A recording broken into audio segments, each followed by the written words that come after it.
millones se niegan a entrar en este circo, los rechazan, y esto es un hecho muy saludable. Es decir, que cualquiera de las dos coaliciones capitalistas que gane la elección, ya sea Lula o Bolsonaro, va a tener el apoyo solamente de un tercio de la población. El resto de la población no lo va a apoyar, y entonces no le va a ser tan fácil al próximo gobierno capitalista hambrear al pueblo como lo han hecho en años anteriores. ¿Y el hecho de que la mayoría o casi todos los partidos de izquierda llamen a votar a Lula? Bueno, es una traición, o sea, le están mintiendo al pueblo. Digamos, va a ser, o sea, preparémonos para el escenario de lo que va a ser acá en la Argentina el año que viene.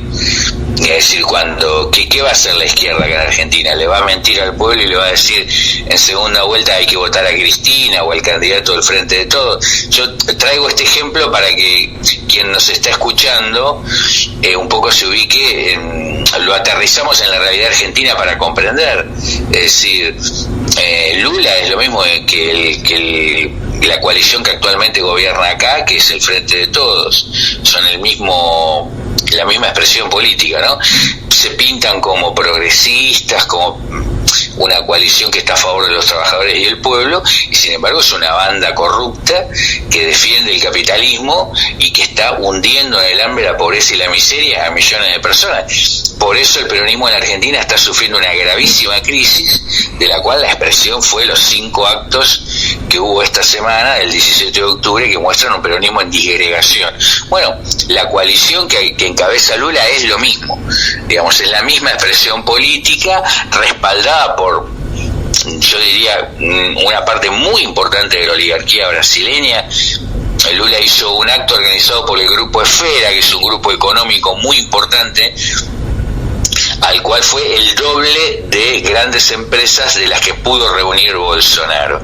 Es decir, el apoyo de la candidatura de Lula tiene un fuerte apoyo de la oligarquía capitalista que domina el país. Por lo tanto, los partidos de izquierda que están llamando a votar a Lula, es una vergüenza lo que están haciendo, traicionando los principios no solamente del marxismo, sino también los principios más elementales de la lucha por los derechos de los trabajadores y los pueblos, porque están engañando al pueblo brasileño diciéndole algo que no es real. Es decir, la candidatura de Lula no representa una candidatura que defienda los derechos de los trabajadores y el pueblo, los que menos tienen, todo lo contrario. Es una candidatura que defiende los derechos del 1% de la oligarquía que domina el país.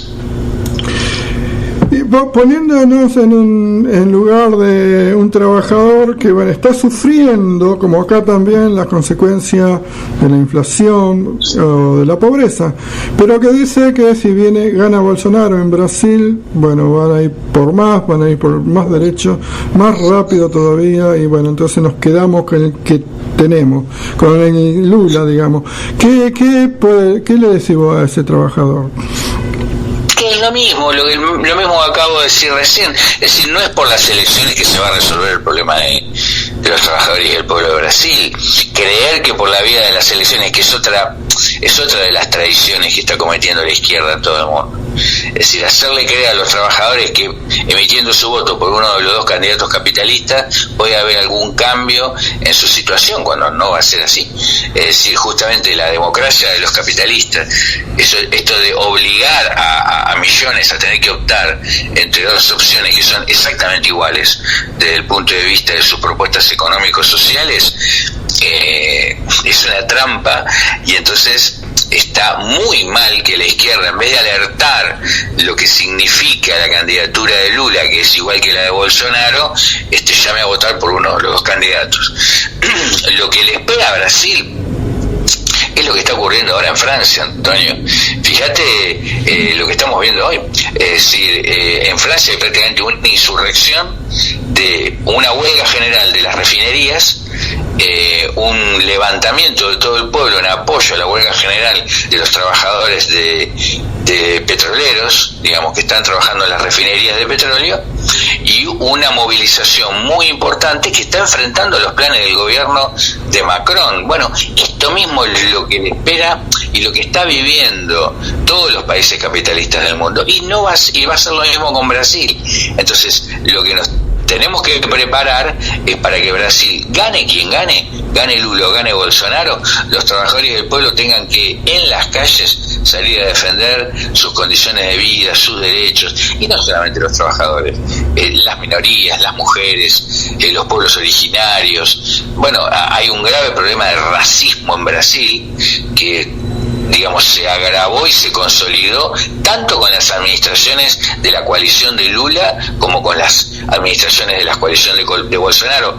Por eso es lamentable que digamos, los partidos de izquierda digan que solamente con Bolsonaro corre en peligro las libertades democráticas. También gobernados por la coalición de Lula, el racismo se estableció como un hecho gravísimo en Brasil. No sé si, por ejemplo, quienes nos escuchan saben que una persona negra, una persona de la raza negra, no puede entrar en algunos supermercados brasileños, está prohibido, porque tienen miedo a los robos, ¿no? Se considera que una persona de raza negra es una delincuente. Por naturaleza. Es increíble, y hay permanentemente asesinatos y persecución policial, que es parte de la discriminación racial que sufre el 90% de la población, porque en Brasil el 90% de la población es de raza negra. Entonces es una verdadera vergüenza los partidos de izquierda que llaman a votar a Lula, cuando todos sabemos que bajo las coaliciones, es decir, la coalición de Lula es la que durante mayor tiempo gobernó Brasil, y entonces el racismo estructural y todos los problemas que está viviendo el país tienen mucho que ver con los gobiernos capitalistas que estuvieron con Lula, y también por supuesto con Bolsonaro. Bolsonaro es un personaje repudiable en su ideología, todo lo que ha hecho durante la pandemia, es decir, es un verdadero desastre. Por eso, digamos, hablar de que en estas elecciones puede haber alguna solución para los trabajadores del pueblo es engañarlos, y hay que decirles la verdad. De las elecciones nada va a venir. Lo que sí se van a desarrollar importantes procesos. El pueblo brasileño viene de dar un ejemplo muy importante. Fue uno de los primeros países donde el pueblo salió masivamente a las calles al terminar con el gobierno de Dilma Rousseff, que fue un gobierno que intentó destruir las jubilaciones en Brasil, aumentar la edad jubilatoria, privatizar. Cuando intentó hacer eso se levantó todo el pueblo. Fue uno de los primeros, esto fue en el año 2016, uno de los primeros en América Latina que tumbó presidentes. También lo hicimos aquí en Argentina.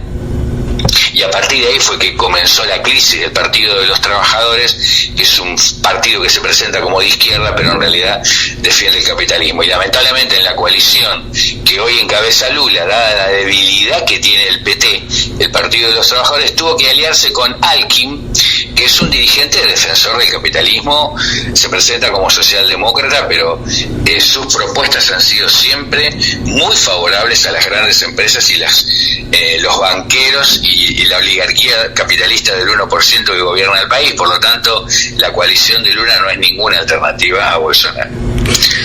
Aquí Alejandro, un oyente, amigo, nos dice que en Brasil, según los informes, ya hay deflación, dice, mira vos. O sea que no es el mismo proceso que en Argentina, sino que en Brasil hay deflación, y con eso tendría posibilidad de Bolsonaro, intuyo yo, pero bueno, la situación es diferente. Deflación, vos que sos economista, podrías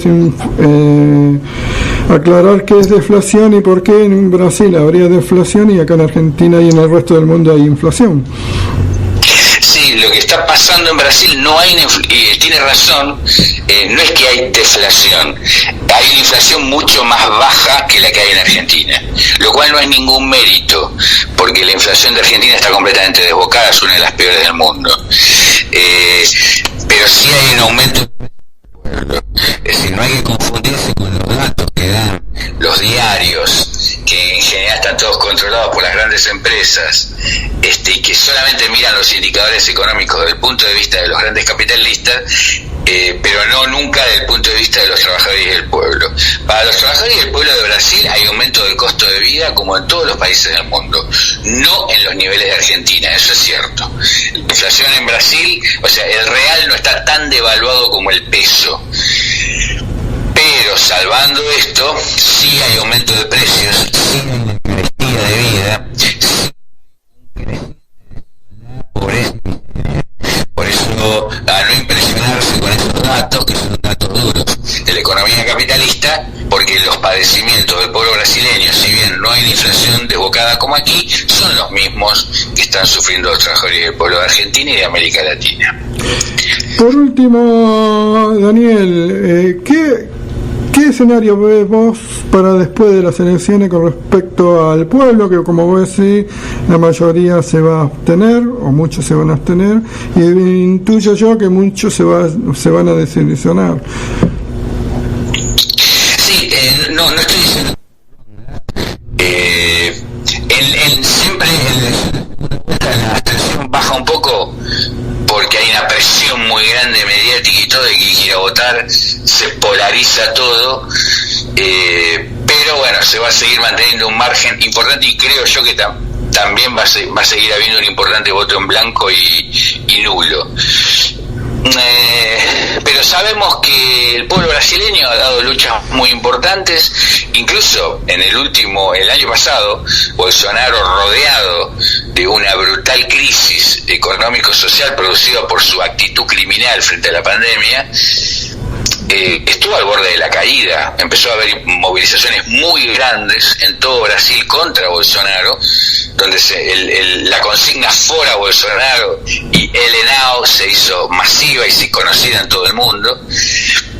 Pero esas movilizaciones fueron desviadas por la CUT, la Central de Trabajadores y el Partido de los Trabajadores, hacia la salida electoral. Es decir, lo que Lula planteó es: Bolsonaro tiene que terminar su mandato. Lula fue sacado de la cárcel prácticamente para que el régimen político brasileño pudiera sostenerse, porque Bolsonaro no tenía una oposición importante. Entonces Lula, sabemos que estaba pagando por su cárcel por causas de corrupción, tal cual lo mismo que sucede acá con Cristina Kirchner, que estos gobiernos que, digamos, habiendo gobernado tantos años, llevaron adelante ilícitos muy graves, casos de corrupción muy graves, robos de dinero público y de negociaciones, con el caso de Brecht, que le valieron la cárcel. Bueno, se le perdonaron muchas de sus causas penales para que una oposición y darle cierta estabilidad al régimen político brasileño, que está muy en crisis. Bolsonaro es un partido, no tiene partido político, tiene un partido alquilado. Y tiene se apoya en una coalición que se llama el Centrao, que acá en Argentina le diríamos el Centrón o el Gran Centro, que es una coalición de partidos de centro y de centro derecha que son el sostén de Bolsonaro, pero en realidad le prestan la coalición. Bolsonaro no tiene una construcción propia, hoy tiene mayoría en el Parlamento, pero de los 300 y pico de diputados del Parlamento que hoy apoyan a Bolsonaro, casi 290 son del Centrao, no son de Bolsonaro. Digo esto porque la prensa capitalista agita mucho el crecimiento de Bolsonaro, y esto no es así en la realidad. Está bueno que lo aclare. Daniel, habla un poquito de qué se trata y cerramos. Dale, Antonio, invitamos a todos, a vos estás invitado, y todos a los que nos están escuchando, a una conferencia en línea que vamos a hacer el día domingo. Sería a las 12 de Argentina, pero bueno, como es una conferencia que va a atravesar muchos continentes, es a las 10 de la noche de la India, a las 5 de la tarde de España, a las 12 del mediodía de Argentina y 10 de la mañana de California. O sea que va a atravesar muchos usos horarios. Tiene dos objetivos la conferencia en línea: el apoyo a todas las luchas de los pueblos y trabajadores del mundo, como justamente te estaba mencionando hoy, la lucha que está dando el pueblo de Francia. Hoy creo que estás, digamos, en el relieve, pero también la lucha del pueblo de Ucrania. Nosotros apoyamos totalmente a los trabajadores y al pueblo que con las armas en la mano están defendiéndose de una invasión criminal de Putin, invasión que está siendo derrotada, pero en su derrota Putin la está vendiendo cara, bombardeando en forma criminal todas las ciudades y la infraestructura crítica de la población. Está bombardeando escuelas, hospitales, usinas eléctricas que están dejando sin luz a Ucrania, un dictador que está hoy repudiado por su propio pueblo. Millones de rusos están huyendo de Rusia porque no quieren ir a combatir Ucrania, con la leva masiva que está convocando Putin en su derrota, porque el ejército ha sido derrotado masivamente, entonces no tiene manera de recolectar más gente y de retener más gente para imponer su triunfo militar en Ucrania. Entonces lo que hacemos en la conferencia en línea es llamar al apoyo al pueblo de Ucrania y a todos los pueblos del mundo que están luchando contra el capitalismo y contra los oligarcas capitalistas. También el apoyo al pueblo de Irán y a las mujeres iraníes, las valientes mujeres iraníes que están luchando hoy por quitarse ese velo siniestro, medieval, que sintetiza la opresión que sufren las mujeres en algunos regímenes de Medio Oriente. Así que bueno, esa es la invitación. Vamos a participar de muchos países y bueno, va a ser una alegría que podamos llevar adelante la actividad para juntarnos, como decía Carlos Marx, trabajadores del mundo, en apoyo a las luchas más importantes que se están desarrollando.